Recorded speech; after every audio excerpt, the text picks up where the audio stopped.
I'd like to welcome everybody. My name's Keeper. This is I'm Rebel.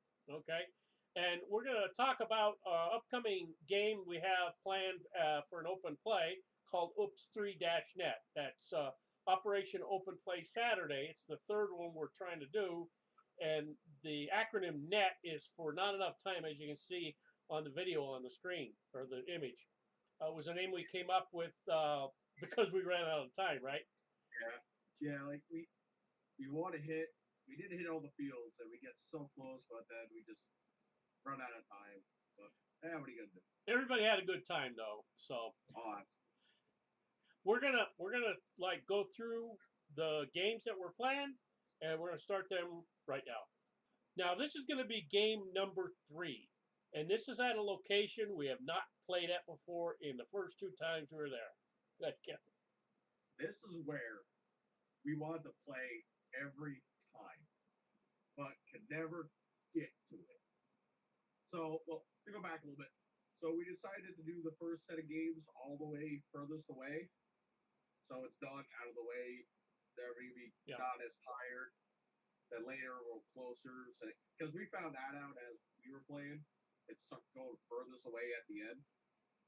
So nobody wants to play that hard. They don't push or anything. Yeah. So this one here is like Keeper said, it's numbskull. So again, this is basically how the actual like open play games are, but this instead of one team attacking the castle or numbskull, the other one defending. Now it's both teams trying to get to numbskull, but they cannot go. Nobody can go inside numbskull except for a bolt action sniper on each team.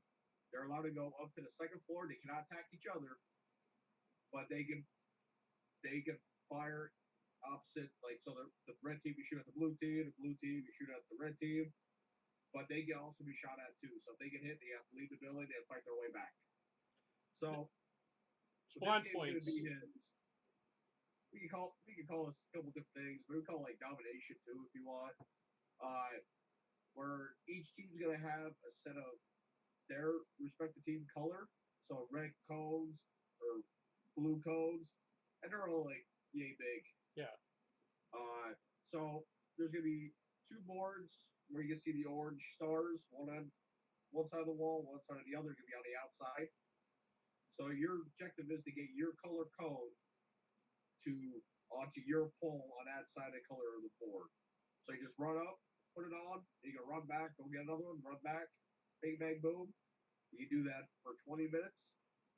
If you get a hit with your cone, it's your cone. You just go back to spawn with it and come back. You don't drop it, you don't kick it, you don't hand it off. You just take it and go. One of the concerns that was told to you, I think, was that there's not a lot of cover here. Correct. Yeah. One person mentioned me about it, and I can see that. But also too, this is a good teamworking game. Of hey, let's cover each other, get up to that location, let's back out, or a couple people stay, or however they want to do it. I think this is going to be a really teamworking game. Now, how many cones does each team have? Didn't we say 20? 20? I think we said 20. I think 20 is good because like 20 minutes, 20 cones. Yeah. You know what I mean? Like so. I think that's not a bad thing there. Now, what happens if they get their 20 cones on in under 20 minutes? They can sit there and defend. Good enough. Yeah.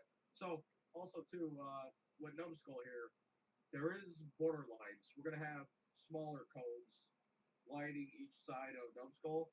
So if the red team is starting on the bottom, they cannot go past numbskull on the top. Then a blue team cannot go past numbskull on the right. So they can go up to the edge of those walls, each team. So right in there is no man's land. So they can fire each other inside there, but they can't go past. This is going to be an interesting game because, like we said, this is the first time that we're playing here. Even though the first 2 games that we were going to try here are not this, they were something different. Yeah. But I think this might actually be a fun game. I think so too because we tried to say your place. and everybody had a blast with it. Little little advice for people. We tried this at your place, so both teams were actually using their dump pouches to put the cone inside. So like their hands were free. So if you're holding a cone, you can still shoot. You can still, there's nothing restricting you from doing anything. But a lot of guys were putting their cones in their drop pouches, and they got up there, they pulled it out, put it on, and they went back. And that is smart. That was a good idea. So that's fair game. If people want to like put it like in their back or something, really go for it. There's no rules against it. Well, As long as in a go way, get though, from you point A think to point B, I don't care. it's actually kind of smart because you don't have to think about it. It's with you all the time. Yeah. It's in a place that you can get it. You don't have to hold it in front of you and hope you don't drop it or bang it on something and lose it. It's in Yeah. it's on your person. So that's pretty good. So it would just be funny though if like you forget your cones there, you put your mag, you put an empty mag in, then you go to pull it out, and mag goes flying.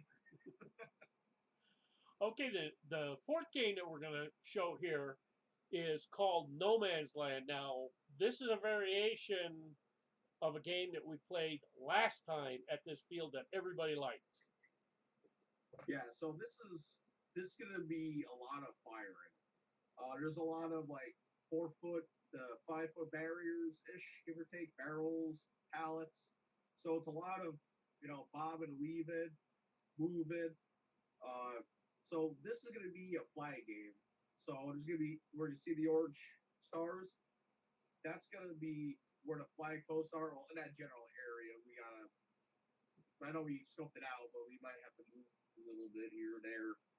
But it's going to be in those general areas, and in between the red and blue lines, that's no man's land. That means it's fair game inside those lines. So again, like Dumb Skull, the red team can't go past the red line. The blue team can't go past the blue line. We will have uh, like metal pans up with the team colors, so you cannot go past it. And again, if you do go past it, we're not going to sit there and scream at you. Just go back.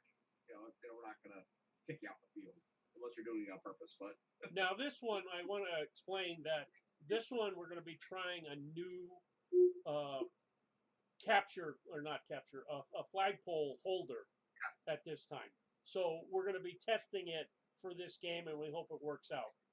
It's yeah, a little bit easier to put up than the big pole with the ratchet strap and carry all that stuff with us. This way, it's more of a portable type flagpole holder.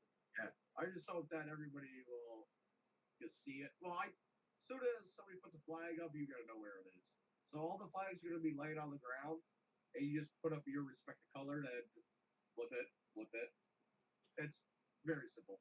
One note I want to mention about this, and like some of the other games that we had, some of the other areas, like Rat's Nest and this area, when it had rained the whole week before, and the lower part of this field on the right hand side where the red team Yeah, was like a swamp. And the same yeah. thing in Rat's Nest, it was a swamp. So we're hoping that it's dry at least a week or so before the game, so we don't have people like getting soaking wet again. But that didn't really seem to bother them. They were just flying right through the stuff anyway. Oh yeah, everybody was loving it.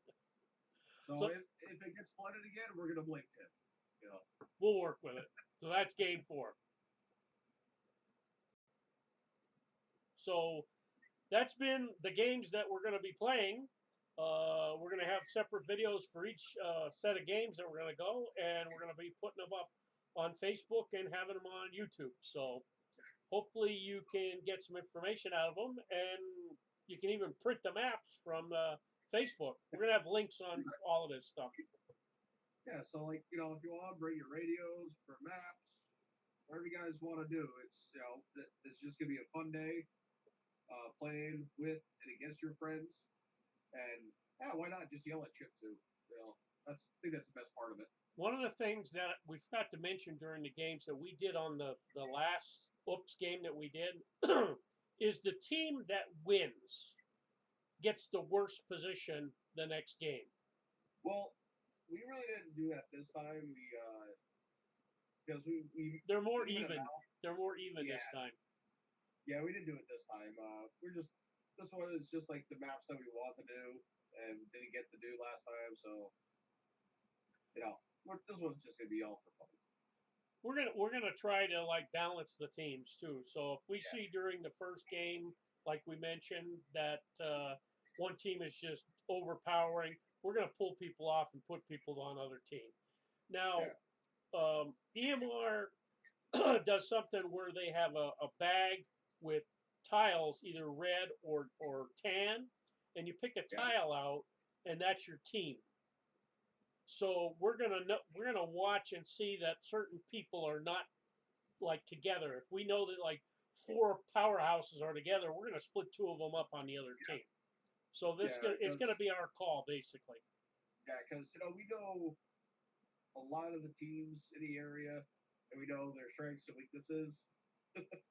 So like we're gonna especially the Patriots, we're gonna split them up. We know who can do what and who can't do what. So like we know there might be a team called Outer Heaven coming up, and if they bring their 8 guys up, they are like hardcore pressing, rushing in your face type guys. So if we need to split them up or put them up against maybe a lot of the Patriots. So we want to even out the teams. That's the biggest thing that this is. It's supposed to be fun. It's a game. I want everybody to have a good time there. No drama, no problems.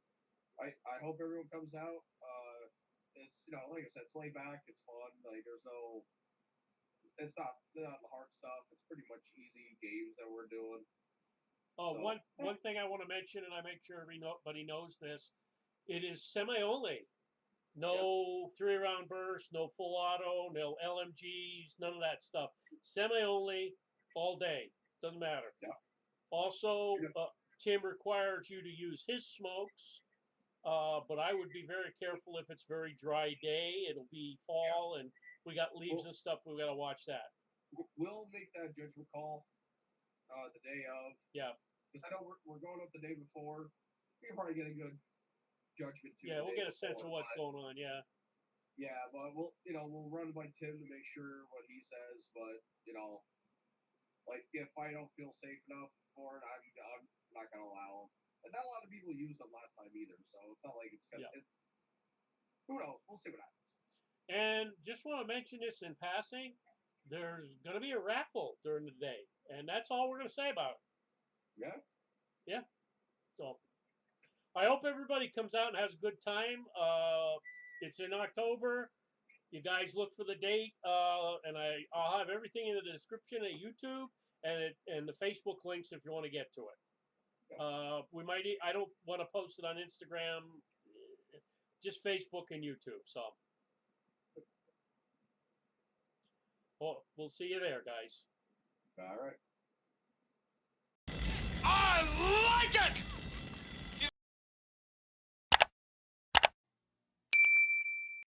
I'm just here to have fun.